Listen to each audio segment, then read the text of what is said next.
उज्जैनहून परतताना भीषण अपघात, बेळगावातील दोघांसह 6 जणांचा मृत्यू। उज्जैनमधील महाकालेश्वर मंदिरातून परतत असताना झालेल्या भीषण रस्ते अपघातात 6 जणांचा मृत्यू झाला, तर 16 जण गंभीर जखमी झाले। आज 7 फेब्रुवारी पहाटे 4 वाजता इंदूर जिल्ह्यातील मऊ तहसीलमधील मानसुरा परिसरात दुचाकी, ट्रॅव्हलर आणि टँकरमध्ये अपघात झाला। या भीषण अपघातात 2 दुचाकी स्वारांसह 4 जणांचा जागीच मृत्यू झाला। इतर दोघांचा रुग्णालयात उपचाराशिवाय मृत्यू झाला आहे। मृतांपैकी दोघांची ओळख पटली आहे। नीता आणि सागर अशी त्यांची नावे असून ते बेळगावातील गणेशपूर येथील आहेत। यात्रेकरूंना घेऊन जाणाऱ्या वाहनाने प्रथम एका दुचाकीला आणि नंतर एका टँकरला धडक दिली। अपघाताची तीव्रता पाहता 4 जणांचा जागीच मृत्यू झाला।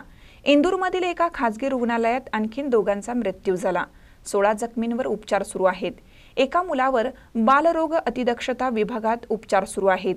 उपचार घेणाऱ्यांपैकी बहुतेकांना फ्रॅक्चर झाला आहे। या अपघातात धर्मपुरी येथील हिमांशू आणि सेंध्या येथील शुभम मनसूर हे दुचाकीस्वार जागीच मृत्युमुखी पडले।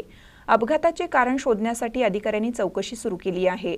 मृतदेह शवविच्छेदनासाठी पाठवण्यात आले आहेत, असे पोलीस ठाण्याचे SI रवी यांनी सांगितले।